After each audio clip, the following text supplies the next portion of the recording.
Well, hey, how you guys doing? Great to have you here on a Saturday night. Thanks for watching. If you're online, we are part 4 of the series called Reality of Life, which I've been enjoying because it gives us an excuse to talk about some things that we might not always have an excuse to talk about that I think are really essential to having a well-lived life, particularly as viewed from the end of one's life, to look back upon one's life and feel like I've had a well-lived life. And these are things that are really essential to that are frankly, often very much the opposite of the game of life, and very much the opposite of many of the things that we hear, the messages we receive from the world around us. And so, like we've been talking about things like in week 1, how in real life, very much contrary to the game of life, it is actually deep relationships. And there's so much research on this from the social and medical fields that is deep relationships, vital, healthy, close, long-lasting relationships, which really are the primary avenues of meaning, of growth, and of lasting happiness, a well-lived life. And then in week 2, we talked about the win of life, and we said, actually, the win of life, contrary to what you might assume, is not getting more and more in this life for myself, but it's actually giving more and more of myself away. And we talked about this line from Jesus that if you're always trying to save your life and have more for your life, you will lose your life. But if you lose your life for my sake, Jesus said, you will find life. And that the win of this life isn't actually something that happens in this life, but it's something that happens after this life, as we stand before the one who gave us this life and give an account to everything we did with what he gave us. And if that's really the win, if I'm looking forward to that moment and seeing the rest of my life through that lens, well, that changes everything about what I do with pretty much everything, including that 50% of my life that I spend in some way related to work. And vocation. And so we talked about this last week, how work is really designed by God for us to bring the image of God in us to the world around us, adding value and contributing to others through the way that he's shaped our lives or the way he's shaped us personally, and how often though work feels like it's just a futile, like a waste in this world, that we aren't actually living for that win. And we aren't actually working for that win either. We're working for something more than this world, and we're working for something more than just an earthly boss. We're working for someone more than that. And that win really defines what we do with this big area of our life called work. Now today, part 4, we're talking about time, the time of our lives. And in the game of life, you probably know this, really the only currency is your money. That's the only thing of value that you have. It's all you have. It's all that counts. And of course, in the game of life, money is how you decide who wins. It's how you define success. But in real life, it's your time that's actually the most important currency that you have. In real life, the time of your life actually is your life. That is your life. In real life, it's the time of our life that's the most important currency, and it is limited. It is limited. Now, here's something that's interesting. In our culture, we're always conscious of what time it is, right? What time is it? What time is it? We have our cell phones that we're constantly looking at, watches, if anybody still wears a watch, clocks on the wall, clocks on your computer, notifications that hit you throughout the day, just reminding you of the time. And in our culture, the most frequently asked question with regards to time is, what time is it? What time is it? What time is it? What time is it? Even while you're sitting here, as you've been here today, you might have already checked at a couple points to see, like, what time is it? What time is it? And every once in a while, isn't it true? Every once in a while, we kind of lose ourselves in something where like maybe it's a video game we're playing, or it's a hobby that we do, one of our favorite things to do, or maybe it's a novel that we're reading, or gardening or something, and we kind of lose ourselves in that activity. And then we say, what do we say? I just lost track of time. I just lost track of time. And then you ever have this sense like you're coming out of that, and just in the moment that you're coming out of it and you realize that you lost track of time, there's this panic that sets in, like, what time is it? You ever ask that question? Like, wait a minute, what time is it? But very quickly we get back on track. We get back aligned with what time it is and back on focus. Like that's kind of the rhythm of our lives. The problem is with asking that question is that that's not actually the most important question to ask with regards to the time. A better question, and I think you would agree with this, a better question than what time is it is, what am I doing with my time? What am I doing with my time. See, the problem with always checking the time, always looking at my cell phone, dozens and dozens of times, sometimes unconsciously, I'll sometimes do it and go, I just looked at that. It's not even a minute later than the last time I looked. And one of the problems with this constant reminder of what time is it, is that it's a constant reminder of the thing that's really the most depressing thing about your time, and that is it's running out. It's flying by, it's running out. And you think about it, we have calendars to tell us how fast the weeks and the months and the years go by. We have clocks that tell us how fast the minutes and the hours and even the seconds go by. Like you really need to see your life tick away like that. And then isn't it true, the older that you get, the faster it goes? That really is true. Like life really is like a roll of toilet paper. The closer you get to the end, the faster it goes. And there's something to that. And it's like when you were a kid, Christmas never got here. Now it's like every time you turn around, it's Christmas. It's Christmas. It's Christmas again. I haven't even used the gift cards I got last year. And it's like time just goes by so fast. And one of the worst things about constantly asking, what time is it, is that it's a constant reminder that time just goes by so quickly and it is limited. A better question than what time is it is, what am I doing with my time? What am I doing with my time? And maybe, just maybe, I should begin living my life and spending my time, because your time is your life, with the end in mind. Maybe I should begin spending the time of my life with the win in mind. And that's a big idea. Right? That's a big idea. It's probably an idea that not many people, maybe no one in this room, would actually argue with or disagree with. And to get some help on this big idea, I want to look to a guy that we might all be familiar with. It's very likely you've heard of this person before. His name is Moses. He's rather famous, 3,500 years after he lived, pretty well known. And we're going to look at a psalm. It's Psalm 90 that tradition tells us was actually written by Moses 3,500 years ago. Now, just a side note, in a couple of weeks, in 2 weeks, we're doing this new series called Disappointed. I'm excited for this, praying through the Psalms of Lament. And the Psalms are this collection of poetry and songs and prayer that have been used by God's people for millennia, individually and collectively, to help them lean into God, to help them deepen their relationship with God.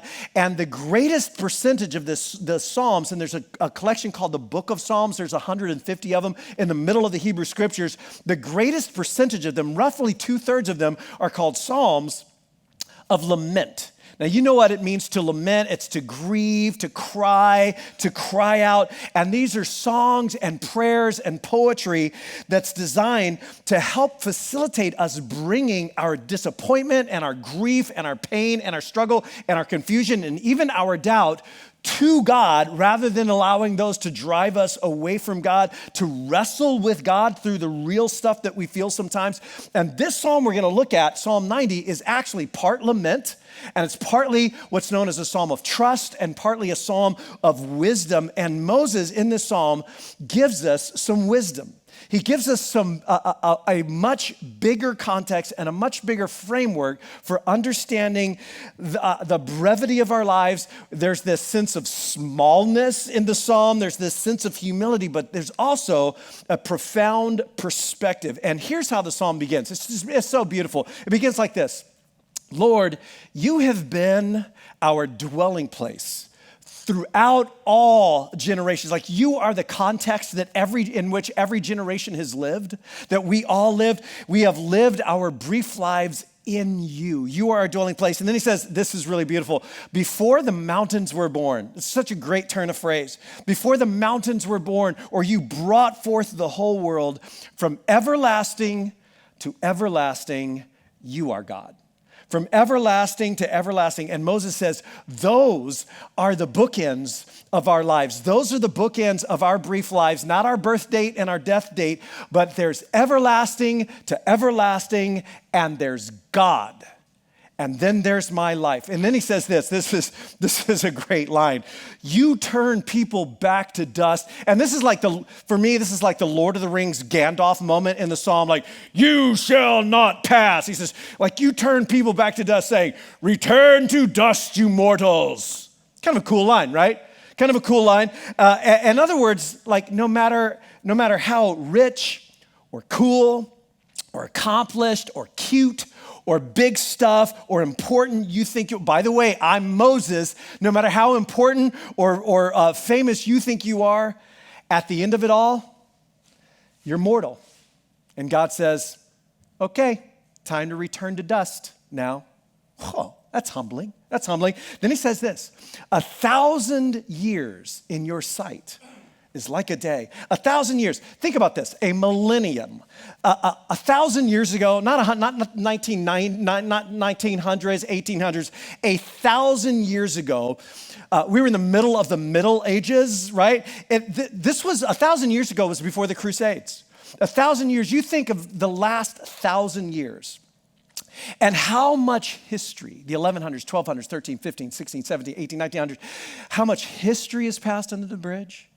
How many human lives have come and gone in 1,000 years? 1,000 years is like a day that's actually already gone by.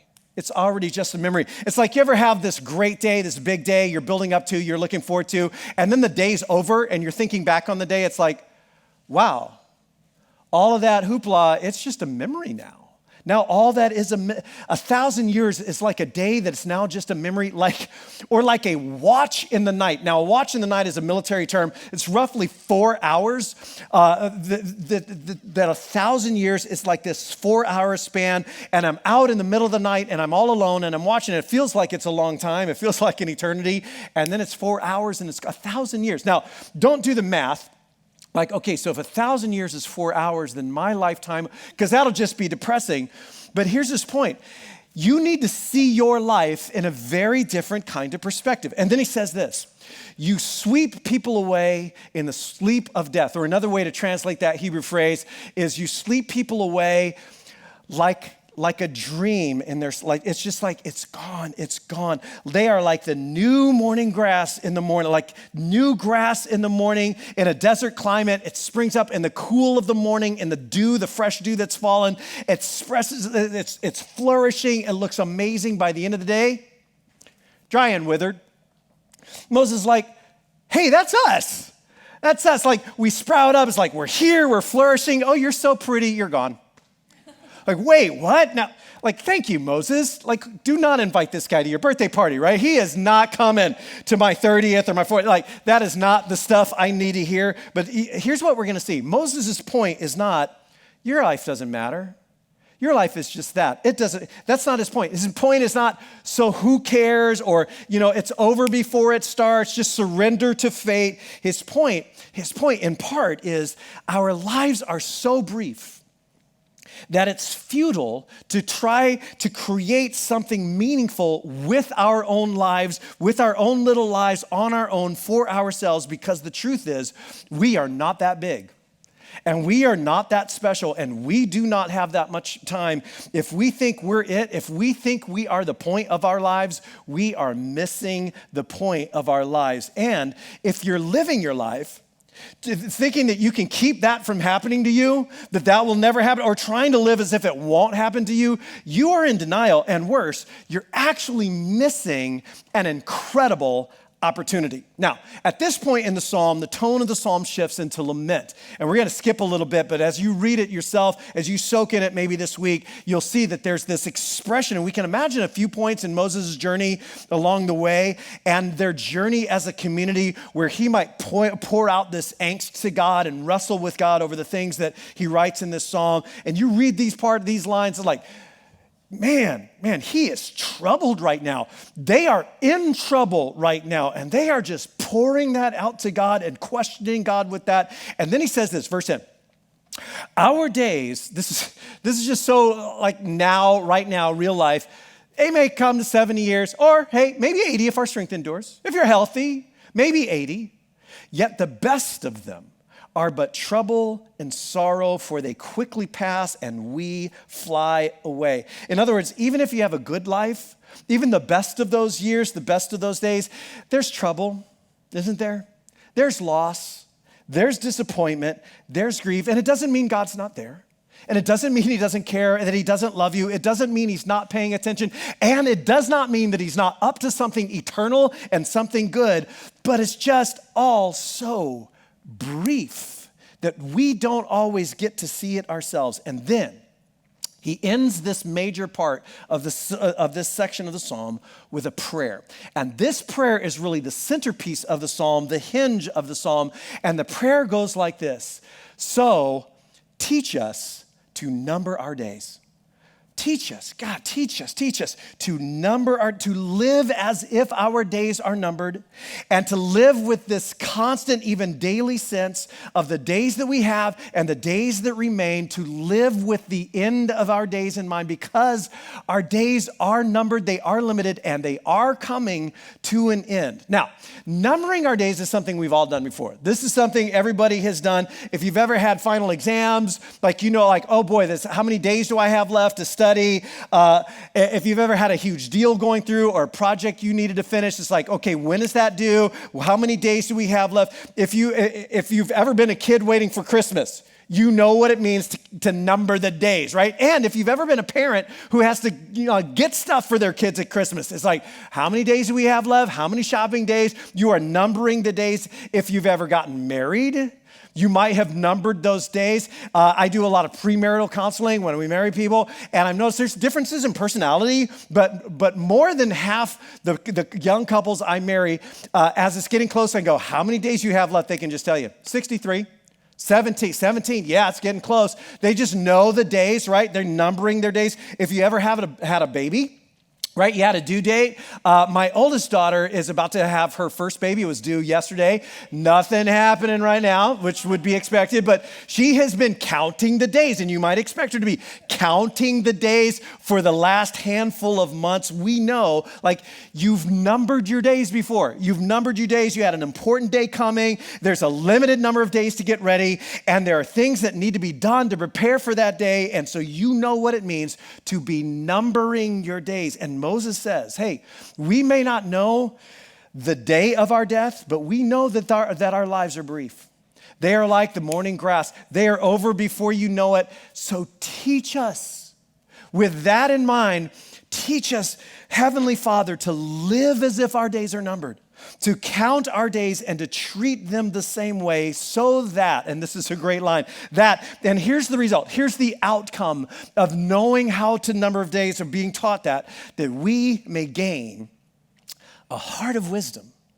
Teach us to number our days so that we may gain a heart of wisdom. In other words, if we learn to live our lives with the end in mind, with the knowledge of the brevity of our lives and the number of our days, within the context of, Heavenly Father, the brevity of my life and the eternality of yours.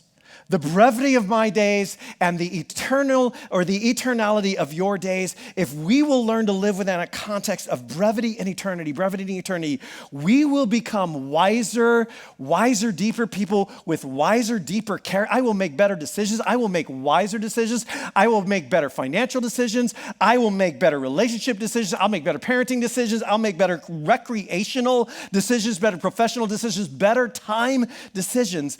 And I will gain a heart of wisdom. And then he ends the psalm this way with one more prayer. The psalm ends with this line: may the favor of our Lord, the Lord our God, rest on us. It could be translated, may the beauty, the pleasantness of the Lord our God just rest on us. Establish the work of our hands for us. Yes, establish the work of our hands. In other words, given the brevity of our lives are too small a thing to be significant in and of themselves. Our lives are too small of a thing to be the goal of our own lives, the reason for our own lives. But if our actions are actions that are actually established by you, and if then you come and empower and establish our actions, the work of our hands, well, then there just might be some significance that comes out of the brevity of this life. So instead of just asking, what time is it? I want to ask a better question with regard to time, a better question than that. In light of the brevity of my life and the fleeting nature of so many things that I might pursue, and in light of eternity, Father, show me what to do. Show me what to do with the time of my life, with the limited days I have. Here's a way you might summarize this idea, this big idea, that remembering our time is limited provides us with wisdom to know how to spend our limited time. But that remembering that our time is limited actually provides us with some wisdom, some perspective to know how to spend our limited time. Now, that's not a depressing idea. At least it's not supposed to be. It doesn't need to be, and it isn't intended to be a depressing idea. And if you think that way, if you think that's depressing, then you will run away from the reality of the fact that your days are numbered, and you will run away from the wisdom to be gained from that perspective. But if you and I will embrace that fact that God has given you a limited number of days in this life, and you don't know how many those days are, and that he has given them to you for a reason, and that the reason is not you, or at least it's not just you, then this can leave you with a wiser, deeper heart. Now, with the time that we have left, because it is a limited amount of time, and you might already be checking to see how much time we have left, I want to shift the focus to some practical application of this big idea of this principle. And it comes from a process that I actually worked through when I was 30 years old. I was somewhat newly married a few years, and we had just had our first child, and I got my master's degree, and I was starting to work at a church, and so my life was becoming a little bit more adult-like, and I walked through this exercise. We've talked about it a little before. It's called the funeral exercise, which doesn't sound very positive, but it's actually incredibly profound. It changed me and the next 30 years of my life. This idea of living with this sense of the number of my days and with the end in mind. But first, before we jump on that, a couple of quick observations, a couple important observations. The first observation is this: there are multiple dimensions of our lives. This is actually part of the problem. There are multiple, diverse facets and spheres of our lives that are often pulling us in a lot of different directions. Isn't that true? And in each one of those dimensions or facets of our lives, there are things that are important. They're actually really important, things that we need to do, things that I should do. Within each dimension, we have what I would call, and you might not like this word, so you can use a different word if you want, essential responsibilities. They're things that, in other words, in each dimension of my life, there are things that actually matter. They really, really matter, not just in this life, but at the end of this life. These are things that are, you might say, they're going to be on the exam. You ever remember being in school and you ask, hey, so is this going to be on the exam, or are you just having fun talking about this for a while? Should I be taking this down? Do we need to know this? Is this important? And in each dimension of our lives, there are some things that are going to be on the exam. When I stand before the one who gave me my life to give an account of my life, there are going to be things that mattered and things that really didn't matter. There are essential responsibilities, and there seems to be just an endless number of opportunities, just endless number. These are things that aren't important, but they're optional, but maybe they're fun or they're good, or sometimes they feel obligatory or we can't say no, but we like them and we do them, and we often choose to do them over the things that are important. Isn't that true? I want to illustrate it like this. Now, this is not new. You may have seen this done before. But the illustration works like this. The jar is your time. This is the time of your life, and it is limited. It is finite. There are boundaries to this that aren't exceeded. And then there's all the pebbles. Now, the pebbles represent all the cool, fun stuff that we do that just sucks up, that fills up our time. So for some of us, half the pebbles in this jar are social media, Facebook, Instagram, TikTok, scrolling through, LOL, laughter, thumbs up, hearts, and then there's texting, and gosh, YouTube and cat videos and and gaming like Candy Crush and Roblox and Fortnite. And then there's like movies and Netflix and HBO Max and Apple Plus and sports, watching sports, playing sports. There's golf and tennis and pickleball, right? And then there's kids sports and fantasy sports, fantasy basketball, fantasy football, fantasy baseball, fantasy tennis, fantasy hockey, fantasy life. So there's their fantasy life, and that can take up a whole lot of time as well. And then there's walking around Costco, and there's shopping online, and it's just endless. I mean, the number of things you can do to pass your time, to fill your time is endless. And some of that's fun. Some of it's good. Some of it's not really that good, and it can be unhealthy, but I think we would agree that all of it is really kind of optional. That's the stuff that's not gonna be on the exam, right? It's just stuff we like and stuff we choose. And then there are all the important things in life. So like there's, if you, like job, we talked about that last week, like 50% of my life is spent, somehow working or school. There's the school rock. And then, when I come home, there's like food prep and shopping and laundry and cleaning. Like somebody's got to do all of that. And then there's kids. There's the kid rock. The kid rock is a big rock. That's important. And then there's like, if you're married, the spouse rock, I think you would say the spouse rock's probably, or engaged or something. Spouse rock's a big rock. That's a big rock. You got to figure that one out. In fact, if you're sitting with your significant other right now, just turn to them right now and say, baby, you're my big rock. Baby, don't say that. That's corny. Don't do that. And then there's my health, and I need to get to the gym, or I need to take better care of myself, but I just don't ever seem to have the time. And gosh, my parents are aging, and now we have to care for them. But how will I fit all of how will I do that? And for a lot of us, this is your life. This is what life just kind of feels like, that there's not enough room in the jar. There's just not enough time in the day. There's not enough time in my life. And because of that, there are important areas of our lives that start to go unattended and neglected. And the thing is, we don't immediately feel the neglect, do we? We don't immediately feel the effect of the neglect, or we would change it very quickly, but it's over the long haul. You neglect one of these rocks long enough, and it costs you dearly. You neglect the health rock long enough, and it will cost you dearly. And by the way, it will cost the people who care about you and love you dearly as well. You neglect your marriage rock for the sake of the kids, like the kids. I mean, they just take up so much time. There's so much demand, so many options, so many things to do with the kids. And the kids come first, And if you tell yourself that, and then you tell yourself, my spouse can wait, yeah, they're a big rock, but in order to get everything in, they'll wait and they'll still be there. And here's what happens. I've seen it happen, and you've seen it happen too.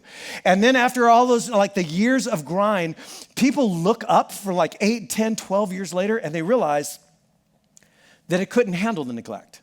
Their marriage couldn't sustain the neglect, and now they really have no marriage. And I end up taking away from my kids the best gift that I ever could have given them, but there just wasn't the time. I mean, there just wasn't the time in my life to get it all done. And here's the key. The key to spending my time wisely, the key to making the most of my days, the key to answering the question, what should I do with my time? The key to numbering my days and gaining wisdom when it comes to what I'm doing with my life is not adding more and more, faster. It's just time management. If you just multitask and if you just do enough in every sphere of life, then you will be able to get it all done. The key has nothing to do with that. The key to answering the question, what should I be doing with my time, is actually prioritizing my life.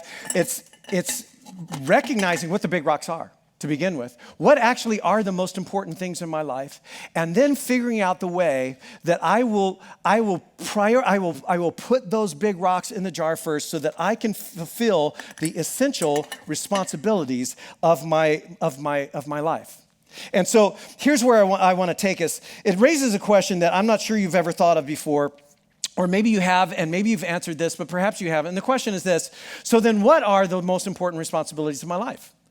What are those? Like, what is that for me? What is that for you? And this is the question I thought through and worked through at about 30 years old. That if my time is limited, and there's so many pebbles, And if I don't realize that my days are numbered, I can spend all of my days on the pebbles and never get around to the big rocks because it's just not that important or that urgent.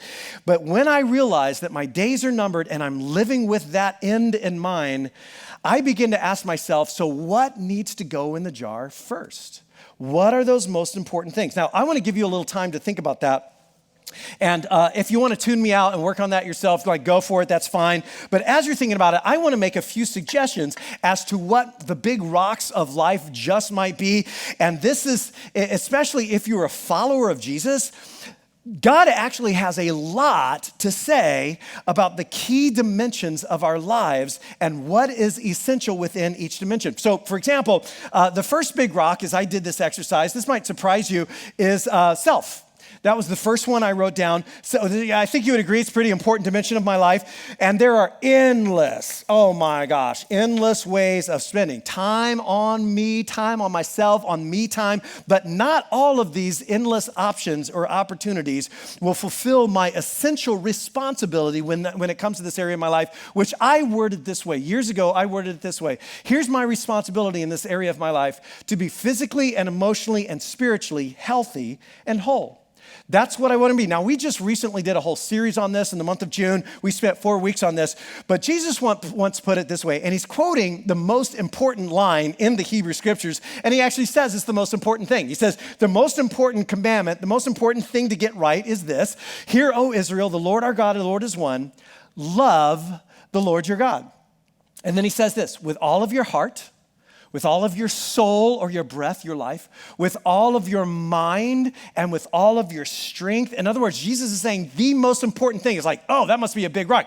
I should put that in the jar first, right? The most important thing to get right is to get an alignment of your whole self, physically, mentally, emotionally, and spiritually aligned Godward in love. That is the most important thing to get right in life, recognizing that that rock right there will impact every other area and every other dimension of my life, that my impact will be determined by and often limited by this rock and by my capacity. And so the question I put on my, years ago, that I've had at the forefront of my mind in this category of my life for decades is this: is my personal capacity equal to the dream that God has for my life? And we talked about this a few weeks ago. Is my physical capacity equal to the dream God has for my life? Is my emotional and mental capacity, is my spiritual capacity equal to the dream or the calling that God has on my life? Or will I reach a point where my neglect of this area will become a limiting factor and a lid to what God can do through my life because I just don't have it? I'm not there anymore, and I'm responsible for this. No one else can do this for me. This is on me, and I believe when I stand before God, I will give an account for this core dimension of my life. This is on the exam. Now, if you're familiar with what Jesus says in this line, you might know that the very next thing he says, and oh, by the way, the second thing is to love your neighbor as yourself. In other words, get that love that you have aligned Godward. You take that and you build that capacity, and then you turn that out relationally. So that's where I went with my most important dimensions of life. So the second thing I wrote down, and you can visualize these, as I very much did, as these concentric circles emanating out from my own, personal, mental and emotional and spiritual and physical health. The second one was family. Family, and as I thought through how to word this, here's how I worded what I think is my essential responsibility: simply to love well those closest to me. To love well those closest to me. Now, this dimension of life is different for everybody, and it differs from season to season, doesn't it? It differs as seasons of your life change. It differs for you than it does for me as an individual. So I'll just give you how I thought through it. The first part I thought through is, okay, I'm a husband. That's part of this dimension of my life, and I am responsible to love my wife as Christ himself loves us. In fact, I got that line from a letter that the Apostle Paul wrote where he says this: husbands, and I'm like, hey, that's me. I'm a husband. What do you want to say to me? Oh yeah, love your wives. Love your wives just as Christ loved the church and gave himself up for her. You love her sacrificially. Love, not love the noun and emotion. Love the verb and action. You love her. And I'm responsible for that. That's what I believe. I'm responsible to love my wife and to cultivate a great marriage. And then as I thought through this dimension of my life, I'm a parent. In fact, as I was doing this, I was a rather new parent. And a couple of lines later, the same letter, the same guy writes this, fathers. And I'm like, fathers, hey, I'm a father. He says, fathers, do not exasperate your children, which, just a moment of confession, is probably the verse in the Bible I have disobeyed the most. It's like, I know, but I keep doing it. Do not exasperate your children. Instead, bring them up and then I want us to all say this next word out loud. What is it? Training. Bring them up say it again, training. The training and instruction of the Lord. In other words, as a dad, I am responsible not to entertain my kids, but to train my kids. And then beyond that, it's like I have other responsibilities to my family of origin. And 30 years ago, both my parents are still alive and my siblings and such. And so I thought through, what does it mean for me to honor my mom and dad? So then I have to work through my family of origin issues, right? So that I can do that well, because that's on me. I'm responsible for that and to love and care for my siblings and support them. But all of this comes down, and this looks differently for you and it looks differently for me now. I'm responsible for this rock. I'm responsible for this area of my life. No one else is. And when I stand before God, I will give an account for what I did in this area of my life. Now, the third one I wrote down might surprise you a little bit, but it's incredibly core to me, and that is community. Community. And here's how I wrote this description: to know and be known, to love and be loved, to serve and be served in the context of a community of people. That this, at 30 years old, I was looking at what I wanted my life to look at from the view of the end of my life.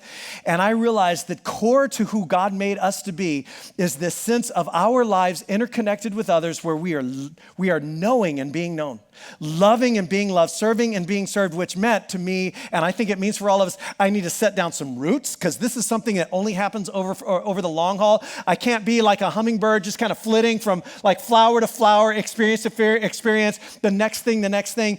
You will not know and be known, love and be loved, and serve and be served if you live like that, or if I live like that. Now, if I'm a follower of Jesus, and I consider myself to be a follower of Jesus, scriptures actually say I have a responsibility to this, thing called church, to this community, this Jesus-following community called church, to connect, to be connected, and to be contributing mutually. In fact, the first followers of Jesus felt so strongly about this that the primary metaphor that they used to refer to it is a body. Now think about that for a second. Think about your own body and how incredibly connected it is and how mutually contributing it is. In fact, in one of the letters to the Christians in Rome, the Apostle Paul says this: since we are all one body. He's talking to a community of believers. He says, this is what we are. We are a single body in Christ. You can't get less American like this. This is like the most non-American line in all of the scriptures. We belong to each other. We belong to, I don't belong. We belong to each other. Each of us needs the other. And God designed our lives to be lived out, connected to other people, showing up in one another's lives, contributing everything we have for the good of others and not just for ourselves. And I am responsible for this. And no one will do this for me. And when I stand before God, I believe wholeheartedly I will give an account for what I did with this dimension of my life. And then comes the fourth sphere that I wrote down, the fourth big rock, is work. And we talked about work extensively last week, and how I described it like years ago, thinking through this facet of my life, was to use my abilities and energy, use the image of God in me, right? To add value to the world around me and to provide not only for my needs, but for the needs of others. To create resources that take care of not only me and my family, that actually help bless other people beyond me. And we talked about this last week, how the work can sometimes feel futile. It's actually part of who God made us to be, that our work and what we do with our work and how we work really matters to God. And we looked at this line from another letter written by this same guy we've been quoting named Paul. And he writes this, we looked at this last week: whatever you do, not when you get your dream job, not when you're doing what fills you with significance. It's like whatever, like you're a janitor, you're like whatever you are. Yeah, hey, Work at that. Work at it with all your heart. Bring your whole heart to that as if you were working for the Lord himself, not another human being. And then he goes on to say, since we know we will receive an inheritance from the Lord as our reward, we are not working for a here and now win. We are working for an eternal win. And that just changes how we approach this dimension of my life and what I'm doing, how I'm adding value, what I'm bringing to this area of my life. It is the Lord Christ you are serving, he ends up saying. And I have the responsibility for that. Again, nobody can do that for me, and I shouldn't need someone looking over my shoulder every minute of the day, making sure I'm actually doing that. I have a responsibility to do my job, to do my work with excellence, with integrity, to add value, to be thoughtful with it as if I am working for Christ himself. And then came my fifth one, and I thought through this a lot. I spent weeks on this, not just a few minutes. The fifth one, as I edited through it, I said, this has to be in there. For it to be legit, for it to be real, as a follower of Jesus, the fifth dimension or the fifth rock is actually the world, as in the whole world, as in to care for this world and the people who occupy it with me. In fact, the most famous line in all of the Bible is John 3:16, where it says this, for God so loved the what? The world. Let's say that line together. For God so the world. For God so loved the whole world, like all 7 or 8 billion people in the world now, that he gave his one and only son for the world because he cares about it. And yes, the world is a broken and fallen and messed up place. And God has called me, and I believe God has called you to actually be part of the solution to what is broken and messed up in this world, to not just care about my own little bubble, to not just care about me and my 3, and I'm just taking care of my own, but to actually care about what he cares about, which is, oh, by the way, the world. And I have a responsibility for that.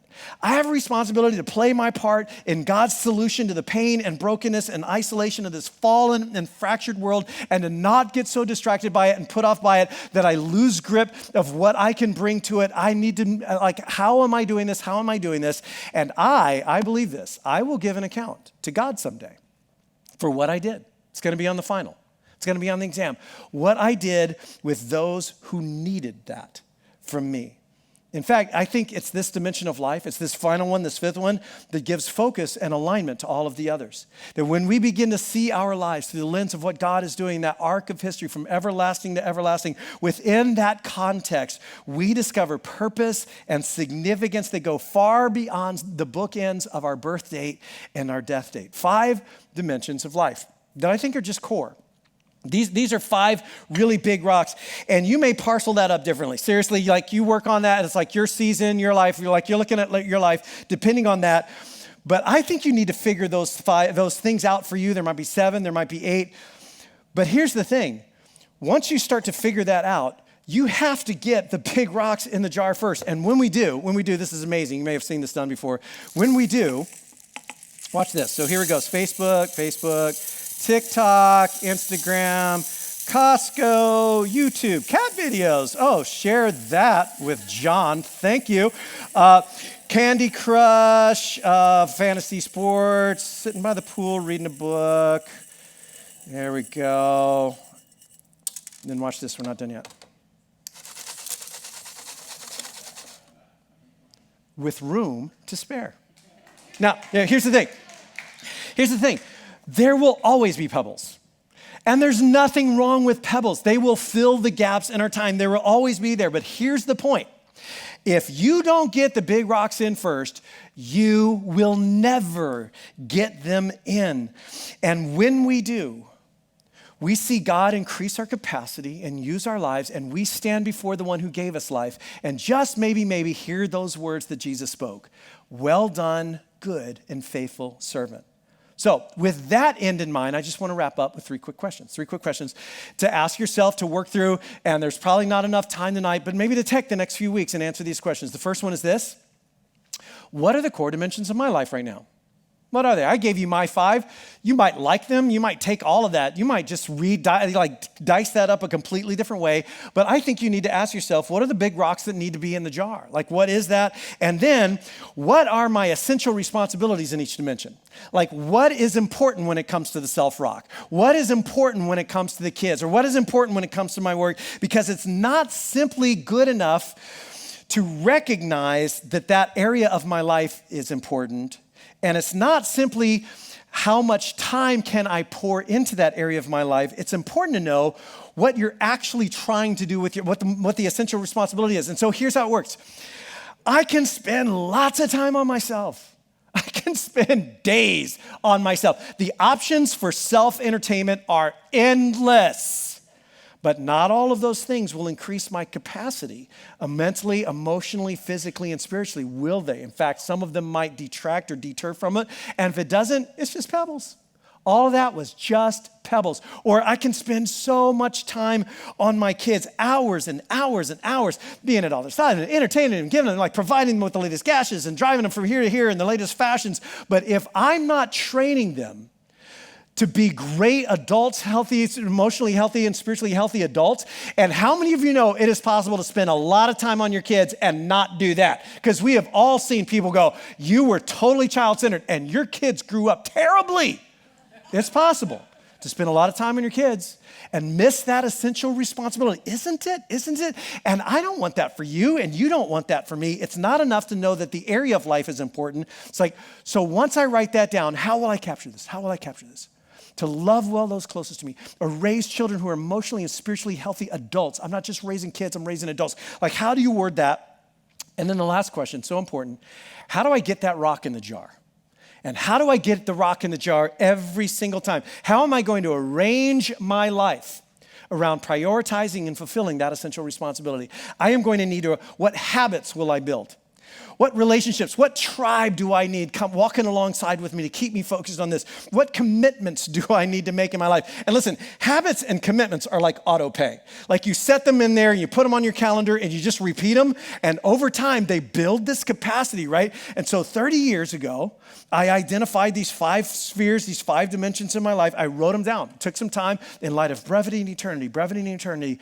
What are these key dimensions of my life? And then I wrote down a statement that would capture what I would like said to me about that area of my life to be true of me at the end of my life. That's the funeral exercise. Teach us to number our days that we may gain a heart of wisdom. And then I began to arrange certain habits and commitments. And I would do this, by the way, weekly. I would weekly sit down with that list of 5 and those description statements and my calendar. And you're like, oh, that is like just way too organized for me, bro. I am not that organized, and I'm not a good planner. Anybody who knows me well knows that is not my superpower. But this was so important to me. This vision I have of people who get to the end of their lives and major areas of their lives have just been dropped. And I was like, I don't want that, and I don't want it for you either. And so with that in mind, I just began to arrange, like, okay, when am I going to exercise? Date night with my wife, family nights, every Monday night, sacred. Until our kids recently left the house for years, just sacred. Nothing blocks that. One-on-one time with each of my kids. Man, I haven't done a daddy-daughter date in a while. When am I going to put that on my calendar? Oh, this week, but next week. And like a lunch with my son or a time out with my son, reading books, listening to podcasts, the first day of every week and the first minutes of every day devoted to God. I'm just going to put that rhythm in my life. That's just what I'm going to do. How will I get the big rocks in the jar first, and all of the fun stuff will follow? And it will. All of the fun stuff will follow. And I haven't been perfect. It's not been perfect. But those commitments and those habits and those rhythms, arranging my life around that over the years, over this long period of time, have kept the most important things front and center in my life. So what'll it be for you? What are those core dimensions of your life? What are you really responsible for? There's a lot of fun stuff that can be done in each one. What is your core responsibility or your essential responsibility? And then what habits and relationships and commitments will you bring into your life and around your life to help you put that in the jar first? Because in real life, It's our time that is our most important currency, and it is limited. And as you get a sense of that and you let that work its way into you, you will gain a heart of wisdom. So I want to end with a prayer. Just close with this prayer. I'm going to put it on the screen, and I want us to pray this prayer out loud together. Will you put that up on the screen? It is there, right? Yeah. The prayer just goes like this. Heavenly Father, teach us to number our days, that we may gain a heart of wisdom and fulfill your purpose for our lives. So here's what I'd like you to do. If you had stuff in your hands up till now, you've been checking the time, put that down for just a second. Maybe open your hands, and I want you to pray this prayer out loud with me. Will you do it? Heavenly Father, teach me to number my days, that I might gain a heart of wisdom and fulfill your purpose for my life. Let's say that again. Heavenly Father, teach me to number my days, that I may gain a heart of wisdom and fulfill your purpose for my life. With that, I just want to say, hey, thank you so much for joining us today. I hope you got something out of this week.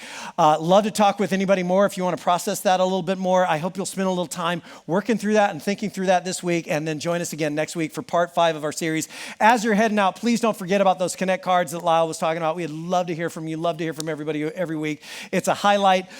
You can share this, by the way, if you're thinking of somebody who's like, hey, I want to pass this on at youtube.com, our Terra Nova. Again, the Connect cards, you can throw those in the offering basket, and then you can throw these giving envelopes in there as well as giving online and on the app.